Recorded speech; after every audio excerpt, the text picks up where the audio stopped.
I am pleased to welcome Hatim Sharif to the podcast. Hatim is a professor in the Department of Civil and Environmental Engineering at the University of Texas in San Antonio. His research focuses on hydrometeorology, and today we're going to discuss mostly flooding, the recent flooding in central Texas and many previous floods. So thank you so much, Hatim, for joining me. Thank you, Bridget. Yeah, I work in hydrometeorology, but by the way, I also, while teaching full-time, I obtained a Master of Public Health. And Oh, this is why I focus also on flood fatalities, why they happen. Actually, my research for my Master of Public Health was flood fatalities in Texas. And because Texas is number one in terms of flood fatalities. So this is very something interesting. familiar with Texas, yeah. Right. Well, I think, one of the things, the team that's in everybody's mind is the recent flooding on July 4th, Independence Day, in the Hill Country. And you have done a lot of work in the Hill Country on flooding issues.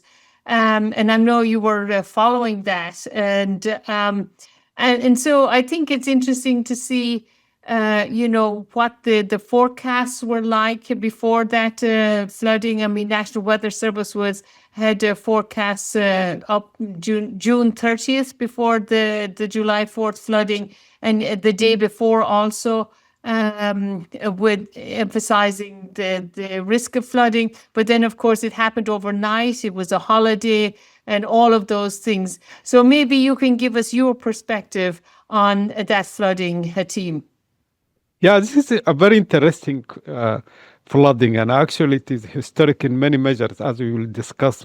Maybe I'll mention some measure, but it also highlights the problem with forecast. It highlights with the problem with response, and it was a historic flood. So there was a flood was expected not to this degree, so they expected like intense rainfall. But an important issue is also positioning of the storm. This is a major weakness of weather forecasts. They do not position the storm like in the right location, and this matters a lot in the term of the response of the watershed.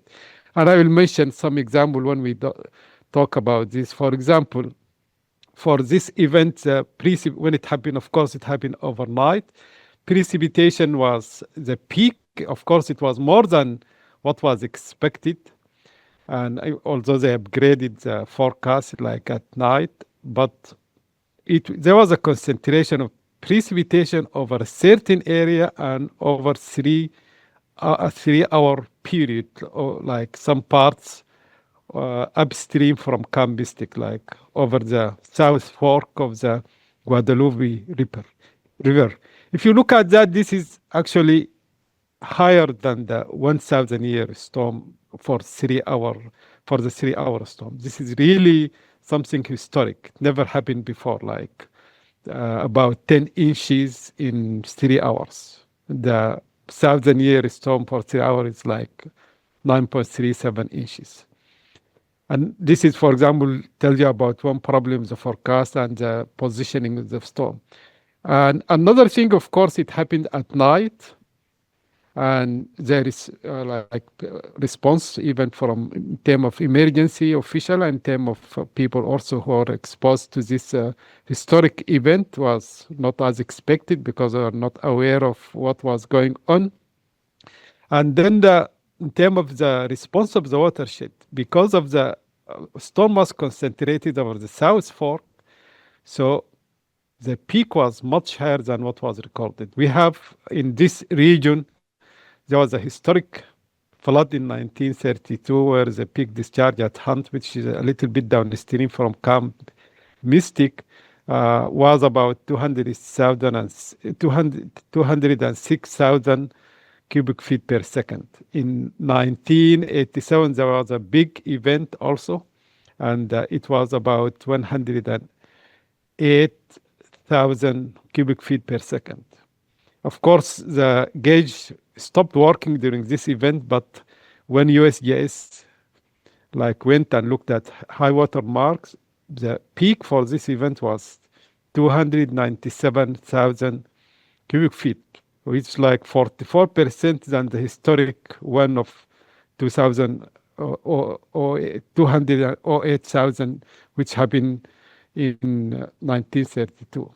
Another thing is that in the one that happened in 1932, the North Fork had like about 100 over 140 cubic feet per second, and the South Fork was 84,000. Here, 84,000 cubic feet per second. Here, the reverse happened. Over the North Fork it was about 51,000 cubic feet per second, and the South Fork it was about maybe close to 230,000 feet per second. That is actually above the unit discharge, the unit peak discharge envelope for the US and for Texas. Actually, this probably will prompt people to change the curve a little bit. This is much higher than in Texas, and maybe one of the most one was the Seco Creek flood in 1935. This is at the like envelope. This one, if you take the South Fork, it was above the envelope, and if you take the Hunt water gauge alone, like the two fork together, this is what just near the envelope. So this is a historic flood in term measure, in terms of concentrated rainfall over a certain area over a short period, and in terms of also the rise of the stage and discharge. I think talking about the fast response. I think the one of the gauge near one of the radar gauge near Comfort, it showed a very sharp increase in the stage and velocity. That is very alarming, and which will tell us the importance of monitoring. That's really, if people were watching that at that time, they would knew this is like a really historic event, because the very sharp rise in the discharge and the river stage. So this was historic, and of course, unfortunately, people, of course, we have the hazard, then exposure. We had people who are exposed to this, and of course, the vulnerability. It happened at night. People not able to respond, and the effect was big. They are exposed to this, and then the effect was really big on them. So there are many factors that happen, but unfortunately, this happens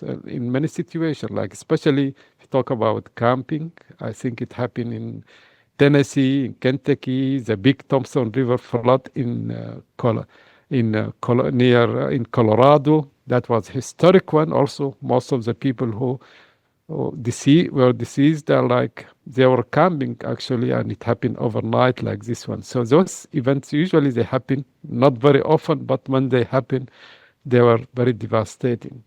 Right. This one, yeah.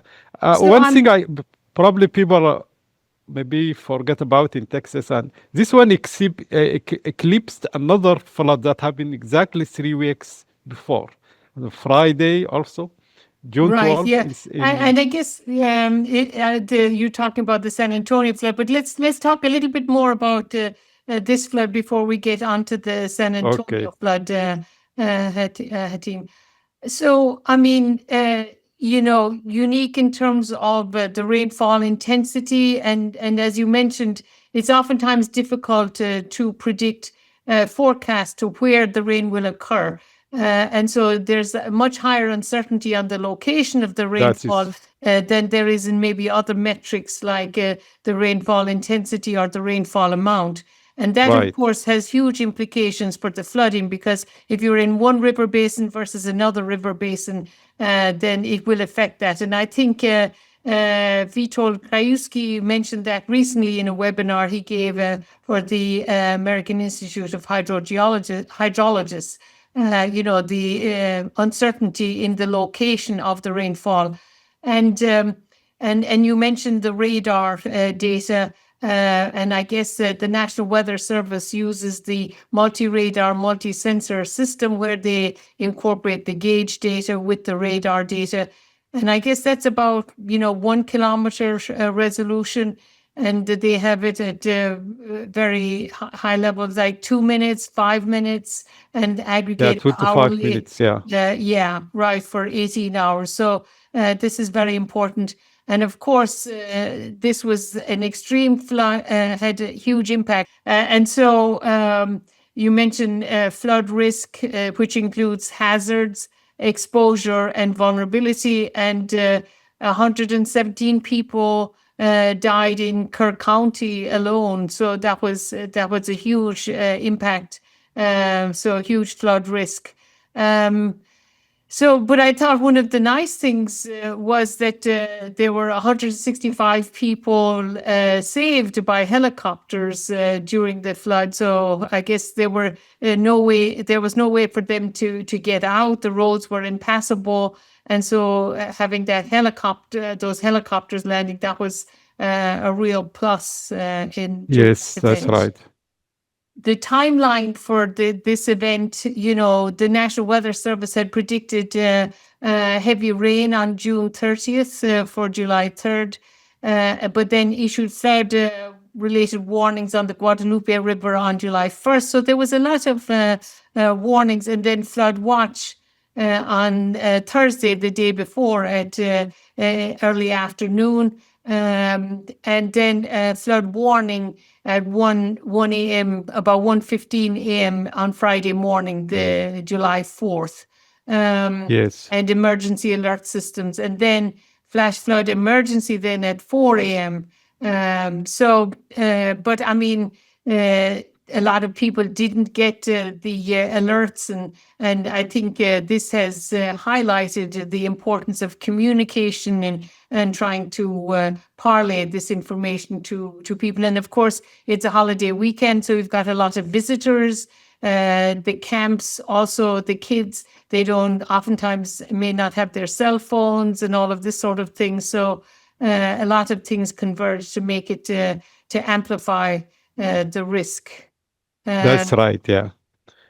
Yeah, I think that, yeah, well, I think probably warning can be improved. Of course, we have tools, I think, like say if there is flash flood warning, and then say they upgrade the warning, this storm is intensifying, and so on. But people want, I think, to know impact on the ground. So w- how will I be affected, like term of my location, and also say timing, like say maybe in 1 hour this area will be flooded. And also I think if the warning is action oriented, that will be helpful. What do I need to do? Say there is a warning for flash flood warning. Do I stay at home? Do I need to not drive, for example? Or I think this is important. I think there is something also you mentioned that uh, a problem, I think, especially in Texas, you mentioned that some roads became impassable, so people have had to be rescued by helicopter. This is also a common issue in Texas, and you mentioned the existence of low water crossings, because those creeks stay dry most of the time. Actually, a few days before this event, the flow was zero in those in the South Fork, for example, they reported. Yeah, so I think that is a big problem also in terms of rescue like efforts, and in terms of people, what to do, like if roads become impassable, how do I save yourself? I think communicating the risk and what to do, I think that would help a lot, I think. Yeah, I think that's a very important team. I agree with you. And I think, we do fire drills all the time. We need to have more training and more drills and all that sort of thing, and scenario analysis, desktop analysis for communities and emergency managers and all of these groups, to go through what if the rain bomb occurred here or there, or, what would happen and how to deal with it. And I think for the July 4th flooding, a number of factors, there were a number of ingredients that amplified the flooding. I guess you had a convergence of moisture from the Gulf of Mexico, from the Pacific, and also coming up through Mexico, the ending of a tropical storm, and then that topographic convergence in the hill country. And also, I guess it was a very slow moving system. So a lot of rain fell because it was slow moving and high intensity. And I think, when we chatted before, Hatim, you mentioned that the flood waters were moving downstream, and that direction then amplifies the force, the force of the floods and the depth of the floods. Maybe you can describe that a little bit. Yeah. Yeah, I think let's start with the storm. I think usually this is happening because we have this flash flood alley, like usually at the edge of the balcony is escarpment. So usually moisture come from the Gulf, and of course at that time it was warm, and then of course more moisture going into the atmosphere, and then they add the moisture or the moist air mass like come in like move inland, it reaches the escarpment, it is lifted, so like condensation enhance and storm development intensifies, and then also yeah the storm become a little bit stalled there because of the topography, and then of course they dump a lot of rain. At that time there was a lot of moisture in the atmosphere, and then the response also related because this is like the hill country, so it's steep slopes. Also, the landscape is dissected by many like small streams and channels that are like it is a high uh, drainage intensity area because of the topography of the limestone. Efficiently, they move water very quickly to larger creeks and streams, so the response is fast. The soil layer is not deep, so there is not much they get soaked very quickly. So runoff with the steep slope and then this efficient drainage network, the response is very fast. This is why it's called the flash flood alley. So that for that reason, yeah, the response was fast, and then the storm, and then the response was very quick. It happened at that time for Right. this event. Yeah, yeah. And when we chatted before, Hatim, you mentioned the importance of nowcasting. And I was just looking up the National Weather Service's, I think, testing some nowcasting approach that's heavily driven by the recent data and to develop these quantitative precipitation estimations. And so I think nowcasting and short-term forecasting are very important. I think that will be very helpful. Yeah, as we mentioned earlier, I think those forecasts usually they have problems, especially with positioning of the storm, locating the location of the intense cells. I think now casting because Ferris is simpler than the like a full numerical weather model. They run fast. You can run them every 5 minutes, and they give you short-term forecasting, like for up to an hour or 90 minutes. So they are fed by the real-time data from radar, which will tell you about how the storm is evolving and also the movement of the storm. So it will provide, I think, probably much better estimates of because it's a very short like lead time. So it gives better estimate how this is like the storm is developing, what will happen in the next hour or so. And then I think if you have a monitoring also like monitoring the situation on the ground, I think this will provide, and this can be fed into some hydraulic models, and then it will provide very useful, I think, prediction of in terms of flooding the inundated area in terms of time and location. And I think that also now casting system are improving. Now people are using machine learning, so they can run much faster than before. So you get data from the radars and rain gauge, and then you can do some extrapolation of the storm. So with the help of machine learning, I think they can provide very useful information that can save lives during those situations. Right, right. And the National Weather Service provides these nowcasts and forecasts. And as you mentioned, the rainfall data is fed into the models, and National Weather Service, I think, uses the National Water Model and then develops information on the stage height at the gauges, or I mean, compared with the gauges, and Yeah. also the flow velocities and things like that. So Very helpful. And then you've also got the river forecast centers. And I'm not sure if they're using the National Water Model also, or if Yeah, they probably. use Yeah, they're using it. Yeah. HEF system, hydrologic ensemble forecast system, or some things like that. So a lot of different types of models, and then you've also got all of the monitoring that's going on, the rain gauge, the radar, the rain gauges, but also the USGS on gauge data, and that's very important. And you mentioned the hunt gauge, and I guess they estimated that rose to 37.5 feet during this recent flooding. Actually, this what was measured, but actually it stopped at that time. But it is well above 40. When they did the high water mark, it was well above 40. Yeah. Oh, okay, So it stopped right. measuring at 37.52. But it Right. was much higher than that. And I saw David Maidment gave a short presentation at a recent meeting, and he has installed a lot of gauges on bridges with the Texas Department of Transportation.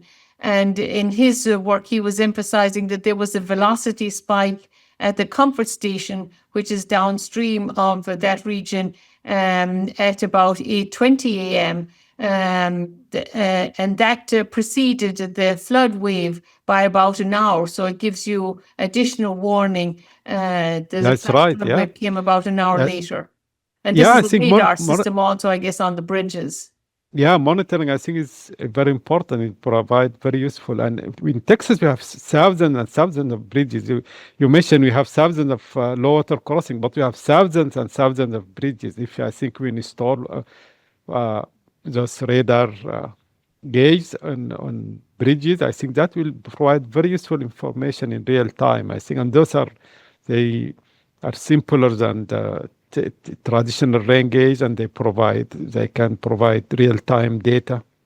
Right. The traditional stream gauge provide real time. That will be very helpful. I think if we have some forecasting system like hydraulic forecasting system, I think this type of information will be very useful in understanding the evolution of the flood on the ground. And so together with a model, and so this will provide information to people can understand. I think there was a point I think you mentioned earlier. I didn't maybe discuss more. You said maybe we do fire drills. So emergency manager also they should be trained on those things. I think we can run hydraulic models offline. We can simulate thousands of events and tell them what will happen if, for example, you have this type of a storm in terms of inundated areas. So they can, and if you have a good interface, show them exactly what will happen on the ground, what will happen to the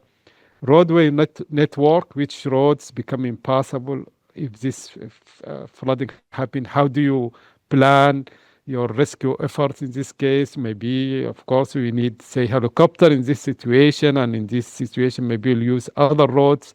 This will provide, I think, this training can continue all year, I think, like, because we can run those models, and of course, with the help of machine learning, you can generate thousands of scenarios of flooding and so that you can, those people will be very ready if something happens. They can, yeah, have Right. develop a very quick rescue plan. Yeah, and I think, if people look at where the nearest USGS gauging station is to them, they can sign up for flood alerts at the USGS website. And also, the USGS has developed flood inundation models relative to the stage at the gauge, and to show which areas would be inundated. If the gauge the stage at the gauge was at such and such a height and things like that. So there are a lot of tools and things out there, but I think it's trying to get people accustomed to them and to looking at the data and to understanding the data. I think this will be important. Yeah, this is important. Yeah, I think education is very important. Maybe it can start also with like say high school or so, teach like maybe students or in college or something, teach them about what to do in this situation, what will happen. And those apps I think are very helpful. You mentioned the one in Norfolk, Virginia. I think that was helpful.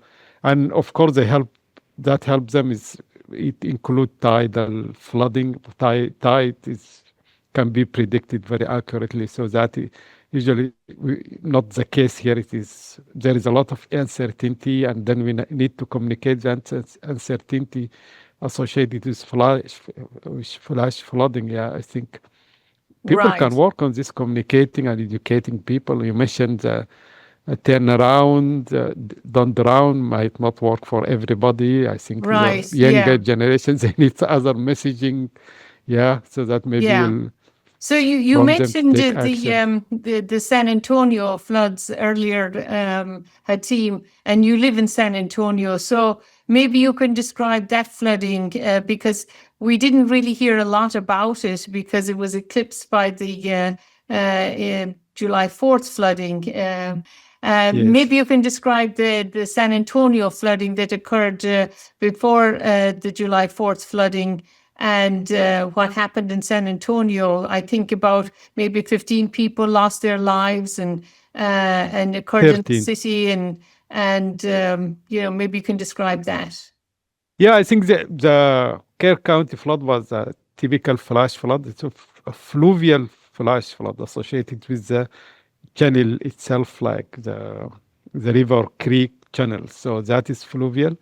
The one in San Antonio, it was fluvial and pluvial. So it is like flooding in urban areas where like roads are flooded, but also a creek was also flooded. This is a combination, and typically in urban area, it is pluvial fusion. That was also a historic event in some measures because there, like 13 people died. 11 of them died within, like they were killed within a stretch of 1.5 miles. So that is also, I think, for San Antonio, it is historic. People just die, and those people are not like in a van or something. Each individual they died, and and also I think that where their car were swept away probably is in a small area. So where this creek intersected, like flooded over to the next like service road, people are leaving the highway or going to the highway. They came on this part adjacent to the highway. The frontage road was flooded, and then they got swept away into the creek, and then 15 cars were swept away in this location, and 11 people died. That other two died in another location, but 11 people died within a 1.5 mile. That's also historic, and also in terms of, I think, the importance. Usually, people, when they look at storms, they say 100-year storm. They look at like say 24-hour storm or something. By the way, during this time, also around July 4, there was flooding near San Angelo area. Actually, it in some location the precipitation exceeded the 1,000-year 24-hour storm, but it didn't result in many fatalities because it happened over the whole day, and then there is time to react and so on. But concentrated precipitation is very dangerous. In San Antonio, and this happened at Baitil Creek. For Baitil Creek, the 1 hour precipitation actually broke all records. Just in 1 hour, 3.9 inches in 1 hour. This is what led to this very fast and peak over this creek, which like it's flooded, and then flooded the adjacent service road. So the response was very fast, same thing, and then it caused this flooding, which also I think in terms of if people were educated about the danger of driving into flood water, probably this would have prevented some of these fatalities. And I think you mentioned that I studied fatalities in Texas.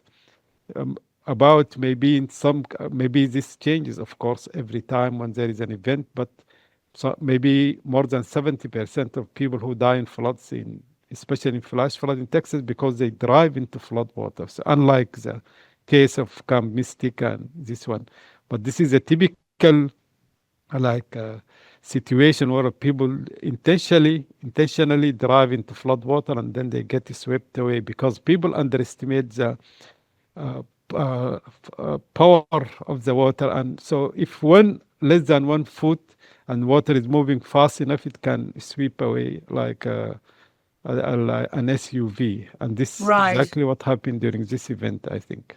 Right, yeah. And so you mentioned the different types of flooding. The pluvial flooding is rain just falling on the land before it reaches the Yes, river, and so it's overland flow, or that sort of thing. yeah, Pluvial mostly flooding, overland flow. and Yeah, then fluvial is within the stream channel and overtopping the banks and all of that related to. that's right. Yeah, And so Vital Creek flood and Loop 410 in San Antonio. Then all those vehicles were washed away. And so that was really the combination of pluvial and fluvial. Yeah, right, yeah, right. Yeah, yeah.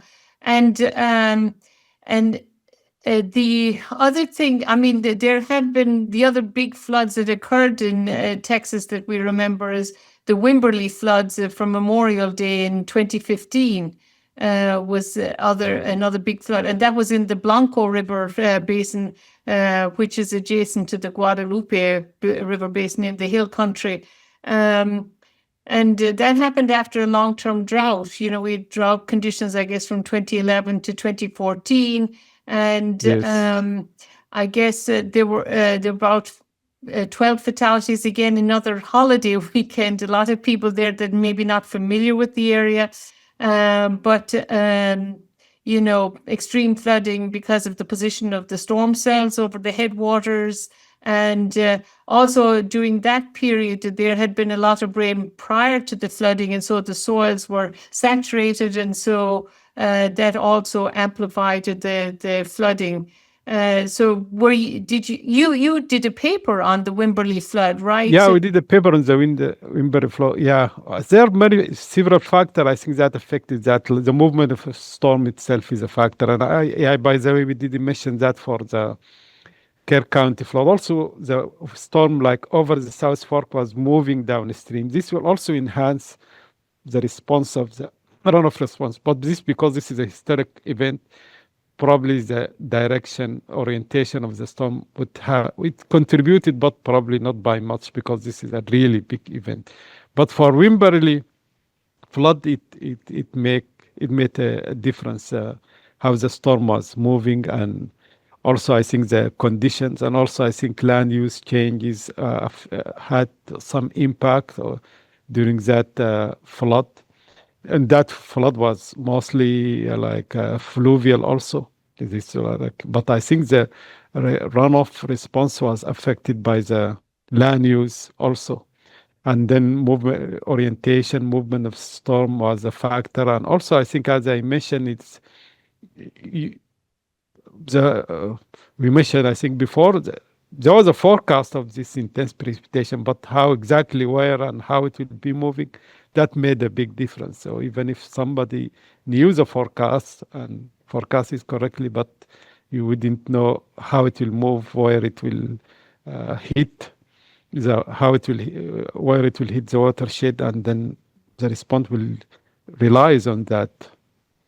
And then Right. that one also resulted in people swept away. People died like in their cabins or homes, and so this is a problem in Texas. By the way, like say for Texas, usually 21% although Texas is not like a very humid state, but 21% of the land of Texas falls within the 100-year flood zone, and about 15% actually of the population of Texas either live or work in an area within the flood hazard zone. So that is like very remarkable about Texas. It's not like a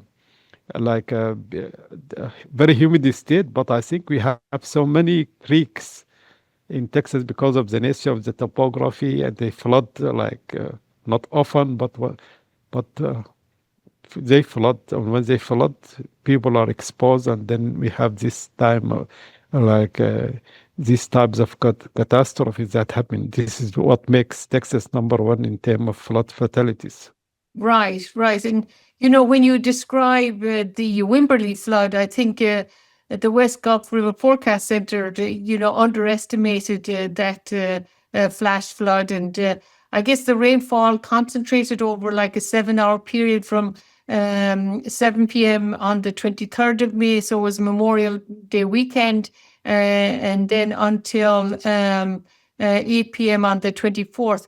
And so that storm was near stationary and then dumped a lot of rain on the headwaters of the Blanco River. And then you had that fluvial flooding and then washed away houses and things like that. So it was a That's very right. Yeah, and powerful yeah, and bridges and trailers. stuff. Yeah, yeah. Yeah, And so this is it, I guess, typical of what you describe as, the hill country, the flash flood alley, with that's the, right. Yeah, yeah. Night storms and then yeah, several actually several of the historic floods in Texas happen, or the one that will usually result in this type of fatalities happen during over like times of like holidays. Yeah, always like this. We have July 4th, we have Memorial Day, we had Thanksgiving Day flood. We had at one time Halloween in flood in Wimberley. Yeah, Halloween, yeah.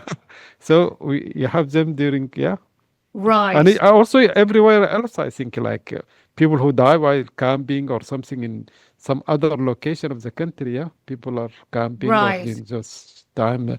Yeah, so not yeah. Yeah, I This, really liked your analysis of flood fatalities. The most recent work you did, you examined data from 1959 to 2019, so a 61-year period, looking yes. at flood fatalities throughout the U.S. And I didn't understand that you had this a background in human health, Yeah, I have a public master health. of public Yeah, health. Yeah, right. yeah. Um, and as you mentioned, flash flooding, 40% of the fatalities linked to flash flooding. And in that paper you discussed, I mean, Katrina was a huge, resulted in huge fatalities, like 1,880 people, I think, died That's during right. Yeah. Katrina. So that was huge. But one of the things the take-home message that I got from that paper was that a lot of the fatalities result from people in vehicles, like almost 60%, and then people in water, the term used in water, so they're walking into flood water intentionally, and that was 28%. So that's almost 90%. But what was interesting also is that you had camping was 1%. So One I person. think Yeah, yeah, uh, yeah.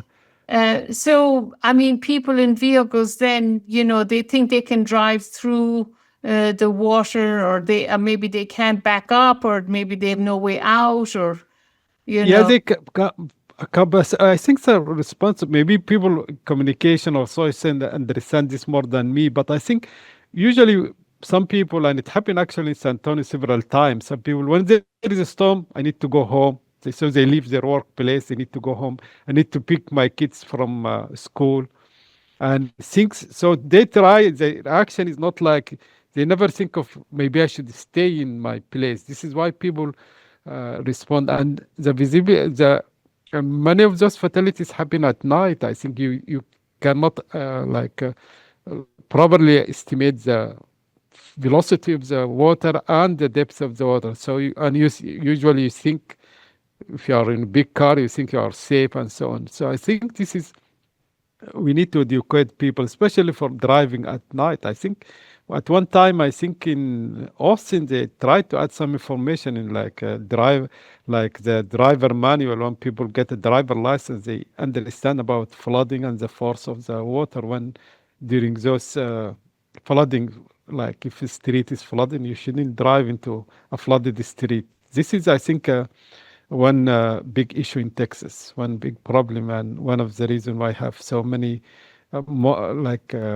fatalities. When we say intentionally they go into water, like either drive or walking, they of course they do not want to kill themselves, but they are not aware of the of the danger, so they think they can cross. They think can yeah, and it you is safe mentioned and the mantras like turn around, don't drown.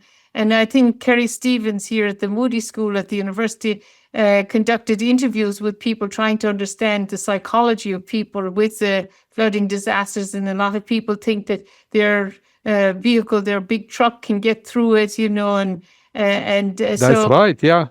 So she Is was suggesting to change the messaging because they want to their trucks are very valuable to them, and so she was suggesting a messaging like "keep your car high and dry," so that yeah, they maybe I think that yeah, I think that's right. That will work with many people. Yeah, just save your car from this, and yeah, yeah, right. probably, yeah, especially the young generation. Yeah, that's right. But I think those are helping. I think when we looked at also, because the population of Texas is changing and people are moving into Texas, and so I think if you take like say divide the fatalities by the population, I think it is improving, and I think education is part of that. Yeah.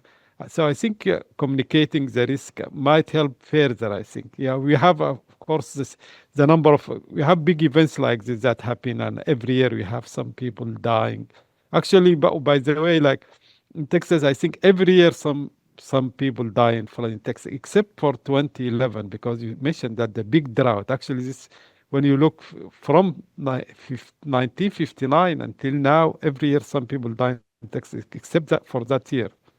And so I think education will help communicating the risk. I think it is already helping, and it will help. I think, yeah. Right. And of course, you mentioned the 2011 drought, which was really severe. But after the Kerr County flooding, everything, the Highland Lakes that provide water to the city of Austin, they're over 90% full at the moment, So Yeah, it did yeah. help fill up the reservoir. So, but Yeah, uh, that is some benefit from those floods. Yeah, Texas usually people say, yeah, floods follow droughts. You are in a drought, then you get floods, and so it's the same thing. People are worrying about lack of water. Now they have just too much water. It's concentrated in terms of location and time. This is why it becomes very dangerous. Yeah. And I wonder, Hatim, if when you say floods follow droughts, it may be because we need a flood to end a drought because we've built up so much cumulative deficit over longer term droughts, now 3 or 4 year That's right. droughts, Yeah. that we need a flood. Yeah, but To, hopefully we need floods, yeah, that usually cover larger area and then distribute it over time, not like intense precipitation over certain location, yeah, short right. periods of time, yeah. And I think in the past, the Texas Water Development Board, most of their planning was related to drought. For the drought of record, which was in many cases the 50s drought or the 2011 drought.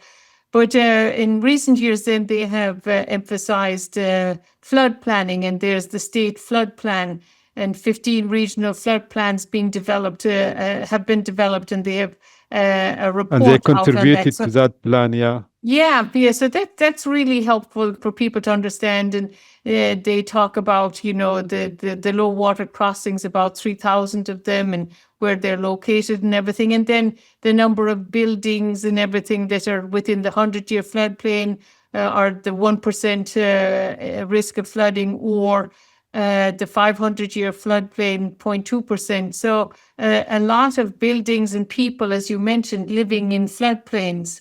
So That's I right, think yeah. 1 million buildings they suggested within the 100-year floodplain, and about an additional 800,000 buildings within the 500-year floodplain. So very important to understand these things, and these reports and all of the data they're pulling together are fantastic.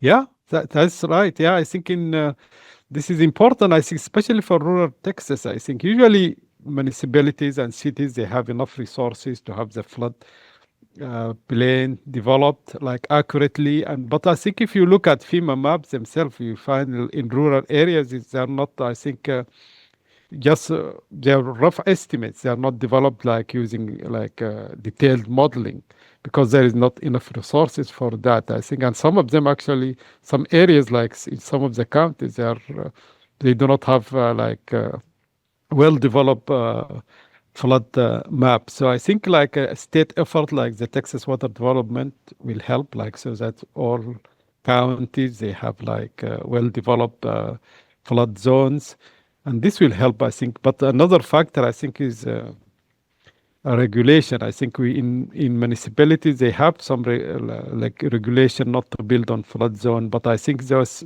cannot be in like enforced in some counties. So outside cities, I think, but also maybe some state efforts can help in that. That they can. I think in they are actually this was the case. I think in Camp Mystic. I think it's not sure some of uh, of the parts of the camp was in the flood zone, and then it was removed for some reason. It said it is no longer in the flood zone. It's not clear why that happened, but I think accurate delineation of the flood zones might help. Of course, this is a 1,000 year event or something, of course, well beyond 100 year, but at least it could have reduced losses, especially the life loss, I think. Like, Right. Yeah. I think this plan will help. Yeah, this flooding plan for Texas, I think, will help, especially in rural areas. Right. And I think also, building on the geomorphology and looking at uh, Yes, geologic flooding and taking advantage of knowing the topography and the geology and the geomorphology will help us build more credible, reliable flood maps. And that's I right. think Yeah, that will help too. yeah, And I yeah. know David Maidment had a meeting recently after the Kerr County flooding, and was asking, what can we do better? And he also spoke with the legislator, in the local meetings down in Kerr County. And David has been working with the Texas Department of Transportation, installing radar gauges and river bridges with the Texas Department of Transportation, so they get Yes, the stage and the velocity. And some of the data he showed from the recent flooding, showing the flood, the the pulse preceded the increase in stage by about an hour at the comfort station.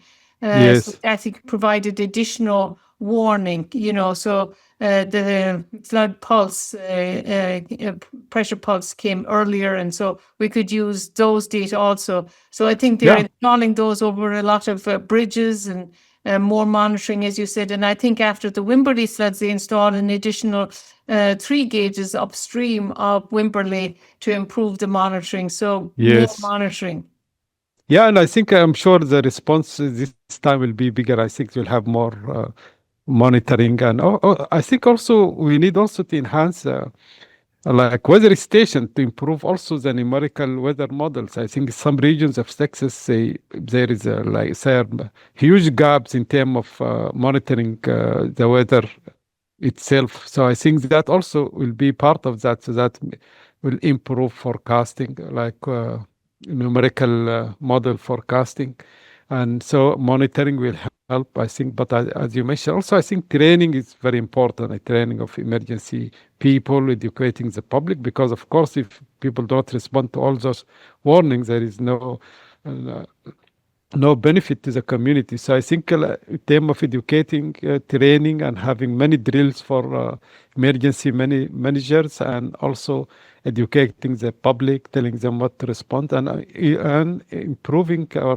communication, how we communicate the risk to people during those events. I think this will be very helpful, and of course, using technology like you mentioned, I think is will be helpful as Right. example Yeah. of Norfolk, Virginia. Yeah.